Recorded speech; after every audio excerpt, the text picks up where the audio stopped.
আলহামদুলিল্লাহ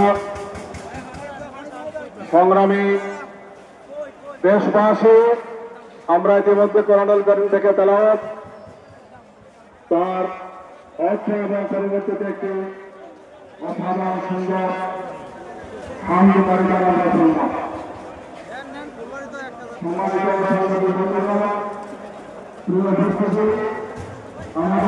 আমাদের যে জায়গায় সেই শহীদ পরিবার আমাদের মধ্যে এসেছেন, এর মধ্য থেকে আমাদের কিছু ভাইয়ের বক্তব্য রাখবেন তাদের প্রতিনিধিরা যারা এখানে উপস্থিত হয়েছেন। আমি নামগুলো আপনাদের সামনে পেশ করছি। শহীদ আবু সাঈদের ভাই তাদেরকে উজ্জীবিত করেছিল সেই আবু সাঈদ, শহীদ আবু সাঈদের ভাই মোহাম্মদ আবুল হোসেন এবং মোহাম্মদ রমজান আলী এখানে উপস্থিত আছেন। শহীদ আলিয়া হেনের পিতা জনাব মুসলিমউদ্দিন এখানে উপস্থিত আছেন। শহীদ আরিফ মাহমুদের পিতা শহীদ আনাসের পিতা শাহরিয়ার খান পলাশ এখানে উপস্থিত আছেন।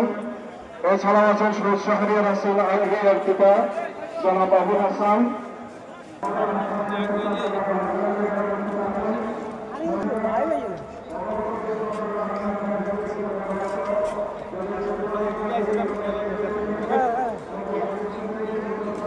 হ্যালো, আচ্ছা চল যা, কত সিম ঢুকছে এটা তো খবর আছে বলে। কালকে ভাই তোর বেটা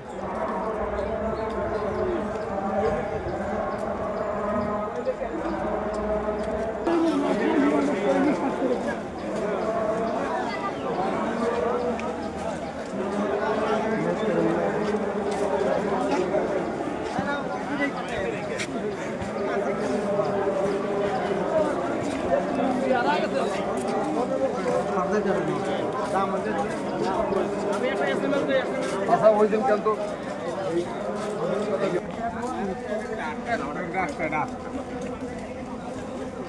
3 দিন আগে চলেছিলাম, মনে আছে অসুবিধা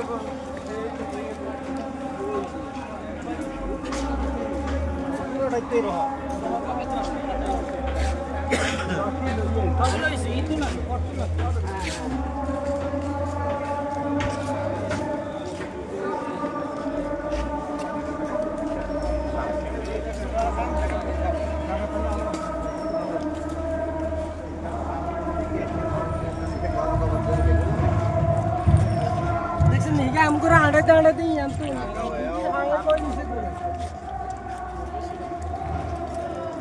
আমরা মনে হয় ভালো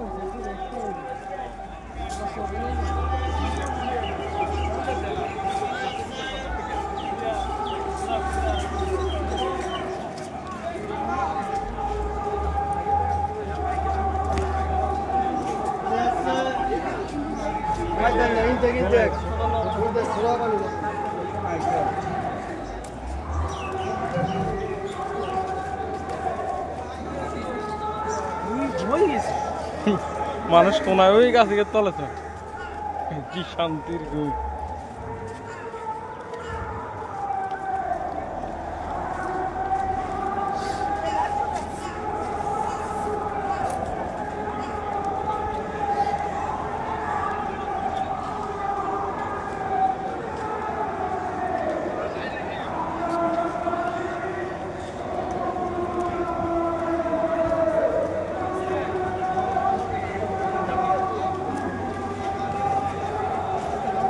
আচ্ছা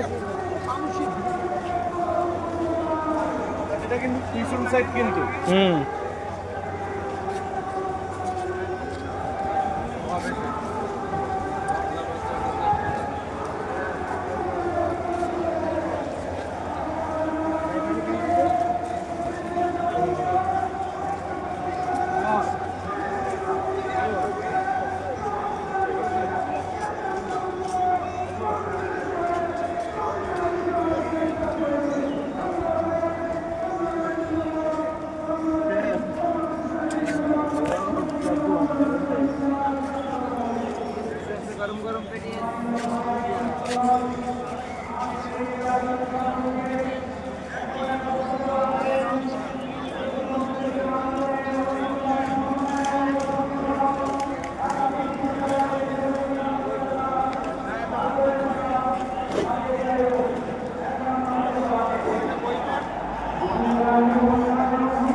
Antara koi, koi.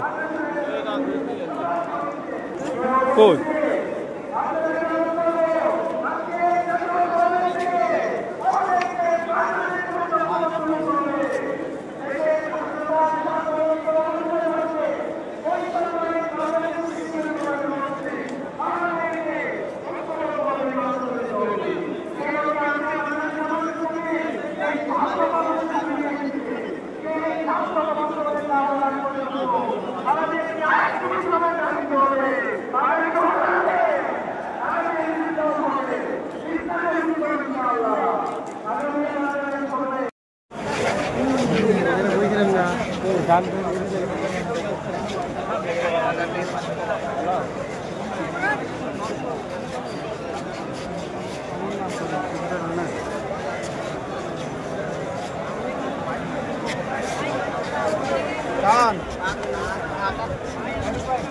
কথা ইয়ে নেটে বুঝা যায় না আমি একেবারে মুখে একে সামনে গেছি লোক আছে নি